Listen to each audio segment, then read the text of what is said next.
ukeneye Kristo arabuguha. Igihe n'iki kugira ngo ikigeragezo urimo ukiganirize aho kugira ngo kikuganirize kibwira ngo yasubiriye yarabikoze niba agiye kubikora agiye kuntabara. Abisirayeli bari bafite umurengwe, the same story. Natwe turacyafite umurengwe mu biki gihe. Umurengwe umeze nabi kuko nitwibuka umuntu yatibutse neza Imana arazunguzwa n'ibihe. Yayindi y'Imana yatandukanyije amazi ibintu bikomeye ikaguha umwana iracyatanga abana. Y'Imana yatumye winje Kigali nta mwene wanyu hagira akagucingurira inzira ikemera ukahatura umwaka umwe imyaka 10 twese nibyemeraga ariko turashimira Kristo utuma ibintu byemera ngo hahirwa uw'ibyanjye bitazagusha.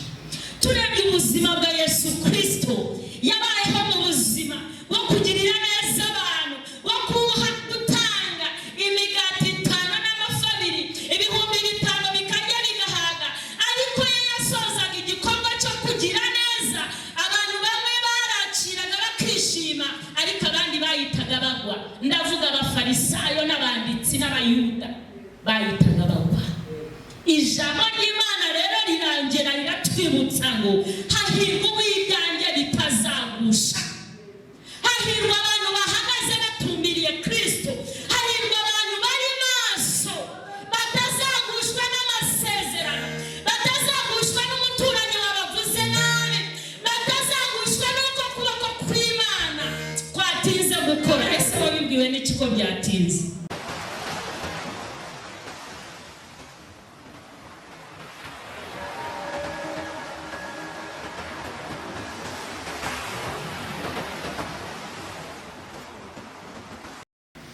Cumi na rimwe gatandatu muri Matayo twagezeyo haravuga ngo hahirwa uw'ibyanjye bitazagusha. Ngo hahirwa uw'ibyanjye bitazagusha. Haleluya. Amen. Hahirwa uw'ibyanjye bitazagusha. Twumvishe Imana ivuga live yaratubwiye twarahanuriwe ariko irongeye kutubwira muri iri teraniro ngo hahirwa uw'ibyanjye bitazagusha. Mwari mubizi ko ari igihe tugushwa n'amagambo y'Imana, ari igihe ugushwa n'amasezerano. Hari ibintu byinshi biza bikakugusha. Ngo hahirwa uw'ibyanjye bitazagusha. Turebye ubuzima bwa Yesu Kristo yabayeho mu buzima bwo kugirira neza abantu, bwo kuha gutanga imigati 5 n'amafi 2 ibihumbi 5 bikarya bigahaga.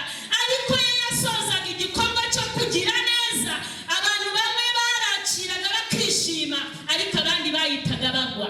Ndavuga abafarisayo n'abanditsi n'abayuda bayitaga bagwa. Ijambo ry'Imana rero rirangera riratwibutsa ngo hahirwa uw'ibyanjye bitazagusha. Hahirwa abantu bahagaze batumbiriye Kristo. Hahirwa abantu bari maso batazagushwa n'amasezerano, batazagushwa n'umuturanyi wabavuze nabi, batazagushwa n'uko kuboko kw'Imana kwatinze gukora. Ese wabibwiwe n'iki ko byatinze? Imana ishimwe. Hahirwa uw'ibyanjye bitazagusha. Yesu nashimwe. Tumuzamurire icyubahiro, tumuzamurire icyubahiro, tumuzamurire icyubahiro nanone. Haleluya. Hari igihe ikigeragezo cyiza kikakuzunguza, kikakumenagura umutwe, ukavuga ngo noneho birarangiye, uri mu rugendo rwo kugwa. Ibya Yesu bigiye kukugusha. Arashaka kubanza guhabwa imbaraga nk'uko yazihaye Ngabire kugira ngo akugirire neza. Ngabire Imana izakugirira neza birenze ibyo urebesha amaso. Imana izagukoresha mu yandi mavuta kurenza ibyo utekereza. Ukuboko kw'Imana ni kuzakurekura. Ni nako kwagukuyeyo hariya. Hahandi kure narindi isi yarangiza ukuti. Yesu ashimwe. Hahandi kure waruri isi yaragufashe ukundi, yaragufasheho ijambo. Ariko ndashaka kukwibutsa ijambo rimwe ngo hahirwa iby'Uwiteka bitazagusha. Amen. Ari igihe tujya twibuka, ukibuka iby'Imana yavuze, ukabona imyaka 10 irashize uri ku musozi w'ikigeragezo. Haleluya. Ukaba uhagaze ku musozi w'ikigeragezo, imyaka irashize, 20 ijya yiteramo, 30 ikajya yiteramo, ariko uri ku musozi w'ikigeragezo. Ariko Imana irimo irakwibutsa ngo hahirwa uw'ibyanjye bitazagusha. Haleluya. Uyu mubyeyi ngo yamaze imyaka 38 ari ku kidendezi, ariko ndashaka kubwira ngo Yesu atitaye ku myaka umaze, aho hantu yahagukura. Wigwa, wisubira inyuma, wikora ibyo abandi bakora, wivuga ibyo abandi bavuga, witekereza nk'uko batekereza, ni wemerera umutima wawe kugushwa n'ibigeragezo. Yesu nashimwe. Amen. Hahirwa uw'ibyanjye bitazagwisha. Nuko yabonaga abantu barimo kugwa, ibyo yakoraga Yesu yaje azanye neza nyinshi. Buri muntu wese wamugeragaho yaramuhaga. Abashaka abana akabaha, abashaka ubuzima akabaha ubuzima, abashaka guhumuka bagahumuka, abashaka kugenda bakagenda, abatarororaga bakarora. Ariko nyuma yo kwakira ibyo bitangaza yatangaga, yabahaga, byari bimeze nk'amazi. Bahitaga bakora ikintu bita discussion kumuvugaho, ngo ubundi se uyamukijije ati, ubundi ni umukijije. Hahirwa uw'ibyanjye bitazabasha. Yohana 9 ngo Yesu akiza uwavutse ari impumyi. Haleluya. Buriya habaho ubumuga bwinshi, ariko uyu mugabo yari yaravutse ari impumyi. Noneho umutwe w'amagambo uravuga ngo Yesu, haleluya, akiza uwavutse ari impumyi. Ngo ariko Yesu aramukiza. Abigisha babaza Yesu ngo Yesu uyu kubera iki yavutse ari impumyi? Yesu arangije arababwira ngo ikibazo si ababyeyi, ikibazo si nawe, ahubwo ni ukugira ngo ukuboko kw'Imana cyangwa imirimo y'Imana igaragarire kuri we. Haleluya. Reka mbanze nkubwire kandi ngukomeze, ikibazo ucamo n'ikigeragezo urimo gucamo ni ukugira ngo ukuboko kw'Imana kugaragarire muri wowe. Ikindi, nta bumuga na bumwe Kristo atabasha gukiza. Arubwo wavukanye, arubwo watewe n'ibihe, nka buriya bumuga bwa Mefibosheti yamugariye ku rugamba mu gihe abiwabo bose bamaze gutanga. Umubyeyi umuboyi yaramubatuye agira ubumuga. Hari abantu bagira ubumuga bw'ibihe bitewe n'intambara. Haleluya. Yagize ubumuga kubera ibihe yari aciyemo. Nawe hari igihe ubumuga bitewe n'ibihe urimo kunyuramo, ubumuga bukaza bukagufata bitari biteganijwe. Mefibosheti yari umwana w'ibwami, ariko ubumuga ntibwabuze kumutinyuka. Ngo umuboyi yaramubatuye, natwe hari ibintu bitubatura, ikintu kikakugwirira, ukabumugaye ukuguru, ukabumugaye umutima. Ariko ndashaka kwibutsa ko nta bumuga Kristo atakiza.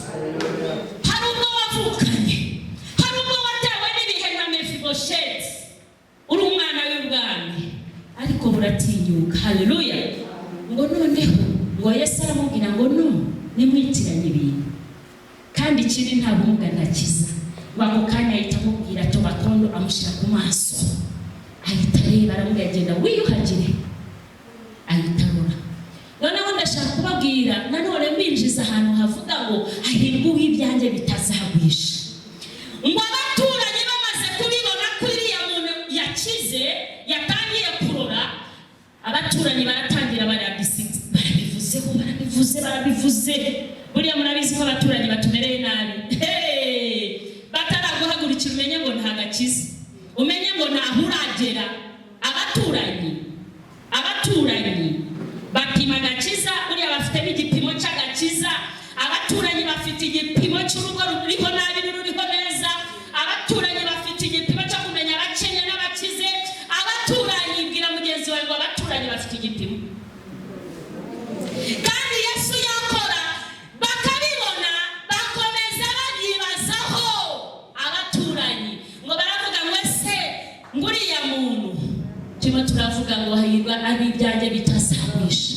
Yesu yakoraga ibitangaza, yarangiza kubikora aho abantu bakwishimye bakaha Yesu icyubahiro bagashima, batangiraga kujya ku ruhande bakabaza ngo ese buriya ni byo koko uyu muntu twaraturanye koko, ese niwe wakize? Kandi barabizi baturanye nawe, bari babizi imbaraga z'abaturanyi. Kubita umuturanyi muva kuva imbere mu izina rya Yesu.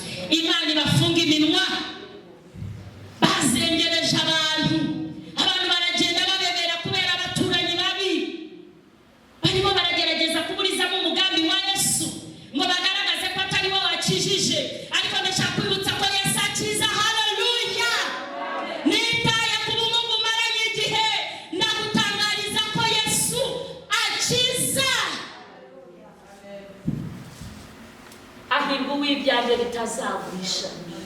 Abaturanyi bamaze kugwa ariko bihorere, nibashaka bagwe bakoboka amazuru, kuko Bibiliya irambwira neza ngo bamwe muri abo babaye akabarore, barasa nkaho bari mu nzira ijya mu ijuru. Ndavuga ku baturanyi ariko babaye akabarore k'abantu. Ahubwo baba maso ntuzakore n'ibyo abaturanyi bakora. Yesu nashimwe. Noneho abaturanyi ntibahakanye ibyo Yesu akoze, ntibatangiye kubiburizamo. Umuntu baramuzi, barabizi ko Yesu yamukijije, ariko ahirwa uw'ibyanjye bitazagusha. Tayari igitangaza Yesu akoze abaturanyi kirabagushije. Hari imigisha Yesu ajya guha abantu bakagwa, ariko mubareke bagwe. Ahubwo se byari byaba Yesu agiye gukora ku bantu bose bari mu itorero, kuko afite gahunda yo kwita ku itorero, afite gahunda yo kwita ku bantu bamwemeye izina rye bakemera guhagarara nawe ntibamusige. Nibikize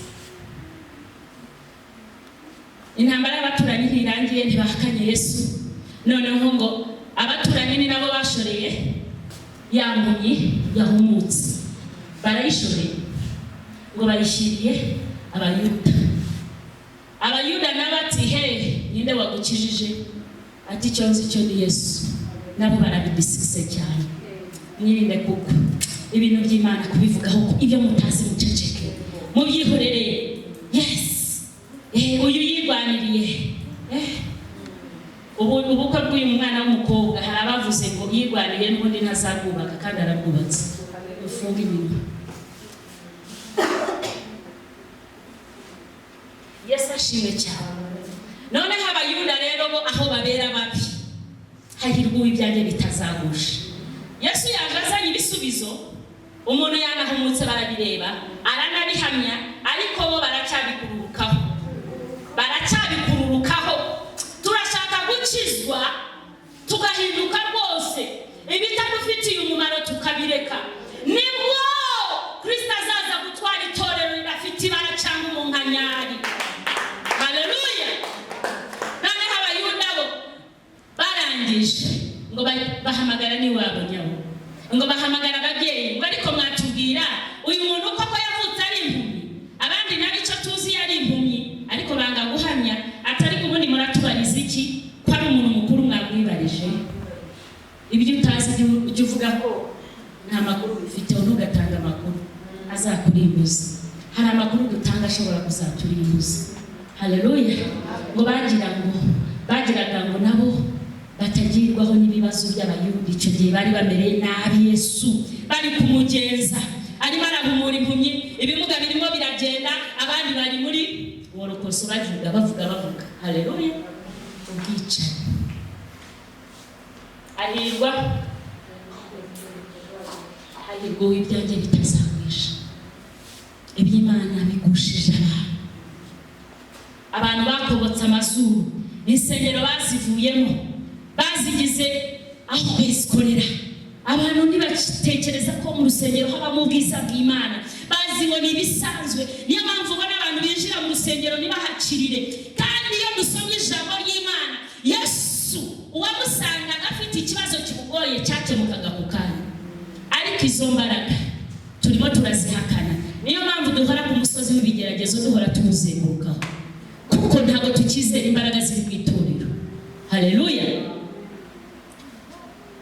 Murimo murumva Yesu akoze ibyiza, ariko bahamagaye ababyeyi, nta kindi kintu bashaka. Reka tube kwitiranya Yesu ibyo yakoze. mu kintu kimwe cyababaje Imana n'Abisirayeli kuva ku Mana. Bagiye inshuro nyinshi, ariko Imana mu bice 8 gutegeka kwa kabiri ngo nimumara kurya mugahaga nimusiba. Ntihakagire ikintu kikwibagiza ibyo Imana yakoze. Birahari yarabikoze. Nawe hari ubumuga yagukuyeho, hari igisuzuguriro wari umaranye iminsi ukigendana. Nukwiye kwibagirwa. Imana yabwiye ngo mbabwire ngo buri muntu wese yicaranye igitangaza yakoze tuyihe icyubahiro. Ari igihe wari ukeneye igikoma gusa cy'abana, cyari igitangaza kuri wowe. Ubona Yesu aratungutse mu munyaneza, igikoma aragitanga. Haleluya! N'Imana yabikoze ntabwo ari wowe. Yesu nashimwe ngo hahirwe ibyanjye bitazagusha. Abantu nibakibuka ayo Imana yabakuye ngo bitume bashikama, bitume bagira imbaraga z'ibihe, bitume basenga bashikamye, bitume bagira kwizera kuko bibagiwe ibyo Imana yakoze. Ahubwo bari bize bigize abaturanyi babi, baravuga ibyo Yesu yabatumye n'ibyo atabatumye. Barimo baribaza ngo niwe wakoze, ese azakora. Ndashaka gutangariza ko nta bumuga na bumwe Kristo atabasha kugukiza. Hari ubwo wavukanye bwo mu muryango w'iwanyu, haleluya, cyangwa ubwo wasanze hano ku isi ukakwataka, Yesu yagukiza. Tumuhe icyubahiro. Amen. Hahirwe ibyanjye bitazagusha. Hari igihe bikugusha, hari igihe bikugusha. Ese ukibaza ni Imana yampamagaye koko? Yesu ashimwe. Tujye twibuka Imana yadukuye. Niwibuka hari Imana yagukuye, uzagwiza imbaraga mu bigeragezo, uzagwiza imbaraga mu bikugoye byose. Ni nabwo uzabona imbaraga zituma uza gusenga, nibwo uzabona imbaraga zikomeza uhamya nk'uko Yohana yakomeje ahamya. Ngo ari no muri gereza ntabwo yaratuje, yarabazaga ngo mugende mumbarize ngo ese uwo ni we waje cyangwa hari undi uzaza. Imana irashaka ko tukomeza tukayihamya naho bidakwiriye ko tuyihamya. Ariko umuntu wibagiwe wese ibyo Imana yakoze ntashobora guhamya Kristo. Hari ubutabazi wari ukeneye, Kristo arabuguha. Igihe ni iki kugira ngo ikigeragezo urimo ukiganirize, aho kugira ngo kikuganirize kibwira ngo Yesu biriya yarabikoze, niba agiye kubikora agiye kuntabara. Abisirayeli bari bafite umurengwe, the same story. Natwe ubu turacyafite umurengwe mu biki gihe. Umurengwe umeze nabi kuko nitwibuka. Umuntu yatibutse neza Imana arazunguzwa n'ibihe, ajya mu buriri akaboroga, ava ku buriri aho kuryama ku buriri bwiza akajya ku itapi kuko yatakaje focus. Yaretse ibintu byo kwibuka ibyo Imana yakoze. Yayindi y'Imana yatandukanyije amazi ibintu bikomeye ikaguha umwana, iracyatanga abana. Y'Imana yatumye winjira Kigali nta mwene wanyu uhagira akagucingurira inzira, ikemera ukahatura umwaka umwe, imyaka 10, twese nibyemeraga. Ariko turashimira Kristo utuma ibintu byemera. Ndabakunda vraiment, ariko ndabasabye mube maso ku musozi mutuyeho, mube maso. Abantu benshi basohotse mu nsengero bakomeza bangiza imusozi, barimo barabuza abantu. Imana yambwiye ngo babaye akabarore, nibashaka ko abandi bakizwa, nibashaka ko abantu binjira mu rugo rw'intama. Abantu bari ku musozi hariya bigize abaturanyi babi, haleluya. Ariko abo abumva ibyo mvuga, haleluya, baragutsikamira. Satani ntago agikora ngo ni umwuka, araca mu bantu arabavugisha. Bamwe baza bigize abanyabwenge, ahirwa uwibye bitazagwisha. Hari abantu babitse ubutunzi bukomeye Imana yabahaye, ariko bumaze kubanyeganyeza. Waranditse agenda zirashira, amasezerano yuzuriranya mu mitima, ibyo wumvishe, ibyo wabonye, ibyo wabwiwe ni byinshi. Ariko Imana yambwiye ngo hahirwa uwibye bitazagwisha. Mwicare kuri iyo ntebe Imana izabatabariraho. Pastor Imana ishimwe mu byakuzanye harimo iryo jambo ngo hahirwa uwibye bitazagwisha kandi urasubijwe. Hahirwa uwibye bitazagwisha. Haleluya. Rero abantu bahano babashaka ngo nyeganyege nje mpanurira mu ijambo seriously, kandi ijambo nigishije y'ibijyanye ukaryizerera rirakora. Mvuga ikintu Imana yambwiye kuvuga, ariko muri iri teraniro hari abantu Imana ivuganye namwe mwari mukubiswe igihe kinini bibagoye, ariko irababwiye ngo hahirwa uwibye bitazagwisha. Nta mpamvu n'imwe ufite yo kugwa.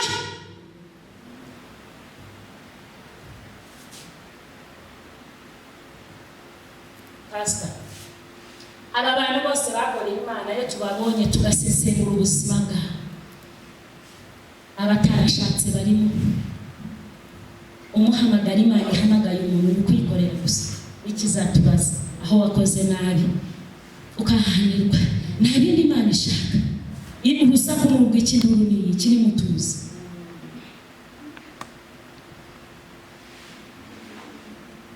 Mw'ijuri yoni iwacu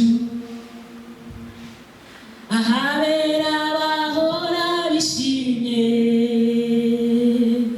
bahimbaza Imana ubuziraherezo, aho ngaho nyine iwacu.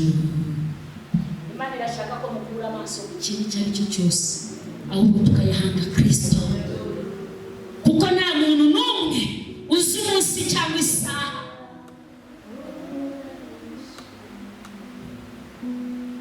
Icyo nababwira, Imana iracyakora ku maso, Imana iracyakora ibitangaza, Imana iracyakiza ubumuga. Ngo abamurebyeho bose baviriwe n'umucyo ku maso habo ntibagira ipfunwe ukundi. Iyo wakiriye agakiza biba biguhagije. Gukora ni ukwa Kristo. Tuzarira umugabo uzamubona, urugo rwiza uzarubona. Matayo 21 abari gusoza ngo Yesu yinjiye mu rusengero, amen, asanga ngo babaye iki iguriro, ahika amameza yose arayubika. Ngo arangije bamuzanira abarwayi, abahumye arabahumura, ibimuga biragenda. Noneho b'abafarisayo, abatambyi bakuru n'abanditsi baratangira ati babaturanye nabigishijeho, batangira gukomplaininga, batangira kwishujuta. Noneho ngo abana bato baravuga ngo Hosiyana, Hosiyana mwene Dawidi. Ngo abatambyi babyumvishe bo igihe bakoreye ubutambyi n'ubwanditsi ntawe wabaramije, ariko Yesu w'inzaduka abana babashije kugira ngo kumuramya. Ngo baravuga ngo dorere mwigisha, wabyumvishe ngo n'abana barimo kukuramya. Arababwira ngo mu kanwa k'abana bato nabonga havuye n'ishimwe ritagira iki, havuye n'ishimwe ritagira iki, inenge. Rero muri uru rugendo tukeneye gukura tukaba n'ishimwe ritagira umugari, ishimwe ritagira inenge. Icyo dusobanukiwe muri iyi nyigisho ni kimwe, nuko abatambyi n'abanditsi baraho kugira ngo batubuze kwinjira mu irembo rifunganye, batubuze kujya mu gakiza. Agakiza bafite uburyo bagapirase, ibintu bya Kristo byabaye pirate. Umuntu ararwara ikibyimba kikarinda kiguturikira mu nda we, Jesus, kandi twizera Yesu kiza tumuhe icyubahiro. Oya, umuntu akarwara ikibyimba kikarinda giturikira mu nda, yarasomye Bibiliya, yarizeye Kristo nk'umwami n'umukiza, igihe kirageze kugira ngo imbaraga za Kristo abazizerera zikize. Kanseri tuyibwire gusa tutanayiyirije ubusa, uyibwire ngo hunga igahunga. Ngo igiti cyose Uwiteka atateye kigomba kuramuka mu izina rya Yesu. Ariko ibiti byabaye ibiti. Zamura ibiganza byawe, tekereza imirimo y'Imana, tekereza ibyagukoreye, tekereza umuntu yakugiriye kuzuzutse. Ntabwo yakabaye wowe uhagaze aha, ntabwo yakabaye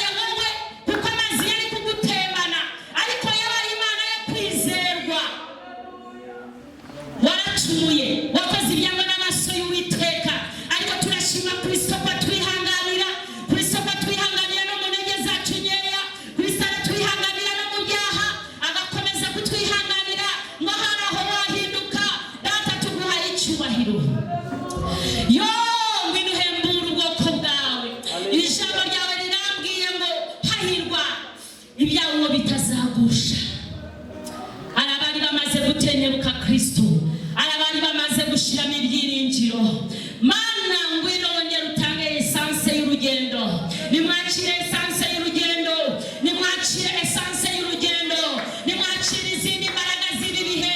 Ibi bihe birakomeye kandi biraruhije, ariko nimwakire esanse yo gukomeza kugenda kugira ngo bitabacikana, kugira ngo mudasubira inyuma, mudahinduka inkingi y'umunyu. Nimwakire esanse kuko urugendo rurakomeje, urugendo rurakomeje, urugendo rurakomeje rujya mu ijuru, urugendo rurakomeje rujya mu ijuru, no kugeragezwa kurakomeje. Ariko mukeneye imbaraga, zamura ibiganza bwira Imana ngo nkeneye imbaraga, yibwire ngo nkeneye imbaraga zicisha muri ibi bigeragezo, nkeneye imbaraga zinyereka ibindi ntabasha kurora, nkeneye imbaraga z'umwuka. Amagara Kristo agukoreho, ari ubumuga bwazengereje ubuzima bwawe, ariko uyu mugoroba urahumuka mu izina rya Yesu. Akira guhumuka, akira guhumuka mu izina rya Yesu. Arabaye impinduka ku buzima bwawe, amateka yawe arahinduka. Isengere, vugana n'ubwo bumuga, vugana n'ubwo bumuga. Hamagara Yesu, hamagara Yesu, umubwire ngo ngwino umpumure. Uyu mugoroba yatobaga akonde nawe akagukiza, amaso yawe yahumuka, ikigeragezo kikuzengereje cyabasha gutsindwa hano hantu. Muri iyi saha, muri aka kanya, nibwo Imana irimo gukora. Nimwakire gukora kw'Imana, nimwakire ibyiringiro bishya, nimwakire imbaraga nshya, nimwakire gukomera mu rugendo mu izina rya Yesu Kristo. Imana ibasha gukenyeza abantu, reka ukenyeza ubwoko bwawe, reka ubashe kudukenyeza, reka ucecekesha amajwi atari ay'Imana, reka ucecekesha amajwi y'abaturanyi, izo mbaraga z'abafarisayo, izo mbaraga z'abayuda, iyo myuka ibasha kuturondora, iyo myuka itumaramo ibyo wakoze, iyo myuka iza gutera kugira ngo dukuremo imbaraga y'Imana, kugira ngo twibagize aho wadukuye. Turananiza gukora ku mwanzi wagahuri. Komeza usenge mu izina rya Yesu Kristo, ingingira ubuzima bwawe, ni akanya ko kwingingira imiryango yawe.